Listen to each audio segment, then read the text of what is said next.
Hi there, I'm Vic Laws. I've been in the catering industry since I left school. With the gastronomes, I've been involved with them for the last 7 years. 8 years. And one of the roles I fulfill for them is helping with organising events with whoever the president is and doing a bit of work on their website, which hopefully was going to be taken over by Paul shortly, and sending out event notices and such like things.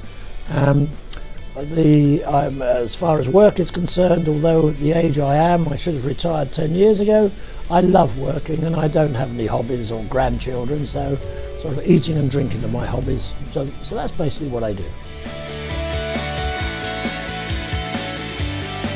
My first full-time job was in Switzerland as a commis de barrisseur in Basel in Switzerland in a restaurant called Restaurant Schützenhaus, which was, and I'm told still is, the best restaurant in Basel. But me being a very, I don't know how you quite describe it, thought I knew it all, went to Switzerland with my French to discover they don't speak French in Basel, they only speak German. So I did 3 months there as a commis de barrisseur. I got paid 36 Swiss francs a month, which in those days was £3 a month. There were 12 francs to the pound in those days. And I worked there for 3 months. I learned a hell of a lot. Then I realised that I hadn't really finished my education, so I went back to college where I was at Acton, and Vic Laws was then my chef instructor for the next year. Yeah, I've been working down in Southend running a multi-purpose entertainment centre called the Cliffs Pavilion. And when I left there, I realised I'd never been selling. So I thought I need a spell as a salesman. So I went and worked for a company which was called Piper Products and part of Associated Fisheries. And they sold chicken croquettes, Scotch eggs, veal and ham pies and all those sort of things to retail outlets. But they wanted to get into catering. So I was taken on to get them into catering, and we sold into institutions, and they really were institutions. My first experience of going into prisons, because we sold into prisons and into hospitals, and if we got onto the menu cycle in a hospital, then you were there for 3 months. But I hated it. I still hate cold calling now, as much as everyone says I've got a good networking organisation, which I have, but cold calling is a thing I just can't stand, and I hated the job. I did it for a year, luckily finished, and then went back into mainstream catering again.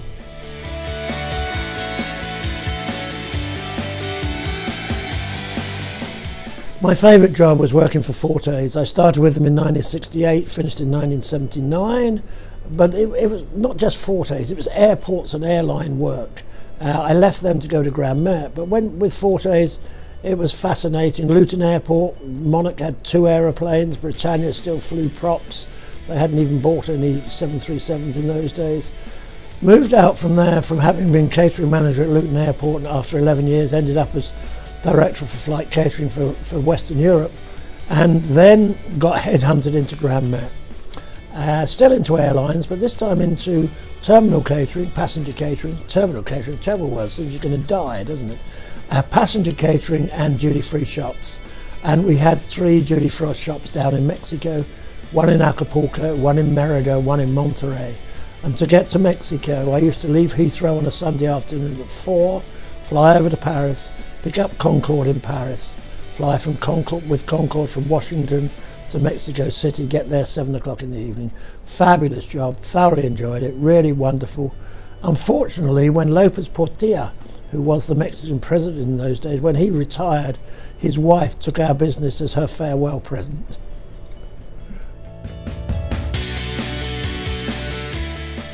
But that's difficult. That was the most difficult thing I had to think about. I've done so many different things.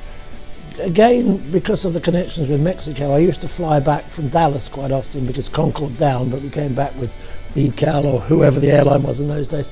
And I came back with JR, just at the time of those of you that remember the Dallas series, Who Killed JR? In the in-house newspaper when I got back, which I was working for Midland Catering in those days, Does Vic Laws Know Who Killed JR? Was the headline. He was fascinating. Shirley Williams was on a similar flight coming back with me, and she was fascinating. It was very difficult. They were the sort of people that I really enjoyed meeting.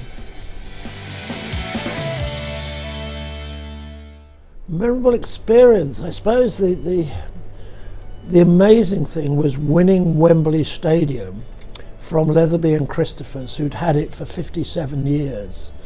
I had been headhunted out of Grand Met to go and work for ARA, as it was in those days, now Aramark, as managing director of their catering and leisure division.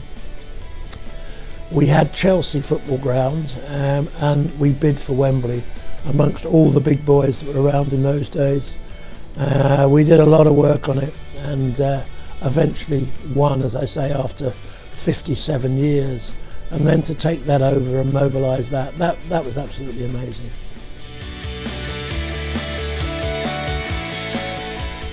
When I was at college, I thought I was going to go into hotels. I did 9 months in hotels and then gave that up and moved into restaurants and banqueting and things like that, which I enjoyed, then into airports. And then for the latter part of my life, before I started up my own company as a consultant, it was in what we now call food service. But when I was at college, that was industrial catering and canteens, and it really had a terrible reputation. Then when you think what it is now, and people will actually take it as a career of first choice and actually go into staff catering restaurants, we have some fabulous people that are working in it. We have some great designer chefs that work in it as well now. And the standards are just so dramatic. So I think that's the biggest thing. I think the thing I regret that hasn't changed is the poor conditions and hours that people work. And we are still a very poorly paid industry, unfortunately. But we're getting there slowly. Don't be frightened to leave a job and go to another one. I mean, I think twice I've been fired. The last time was in '86, admittedly with ARA. And I moved into 84, I moved into a new job within 24 hours at more money, better conditions, everything else. I really didn't want to do that, but it is to take that big step. What do you do? '86 I started in consultancy, that's 31 years ago. I never wanted to go into consultancy. All the jobs that I wanted other people had and wouldn't leave. So it's take that gamble, and normally it pays off. The other thing is that people are always frightened of taking on people that are nearly as good or as good as them or everything else, thinking that it's a challenge and that they might overtake you. But what you've got to remember is that you'll never get promoted unless you've got a succession plan unless you've got someone to take over from you. So that's my second bit of advice. My third bit, the third thing I would say is to other people coming into the industry. And that's when I'm doing lectures I'm an honorary doctor at University of West London, visiting fellow at Sheffield Hallam, is to say to the students then, 2 bits of advice I think. One is be nice to people on the way up, because you might meet them on the way down. The second thing is when you meet someone, always get their business card from them, write on the back of their business card where you met them, when you met them, because in a year's time, you might suddenly want to go, as we are today at the Dorchester. You met the general manager, drop him a line. It's always worthwhile doing that. Oh, that's not difficult.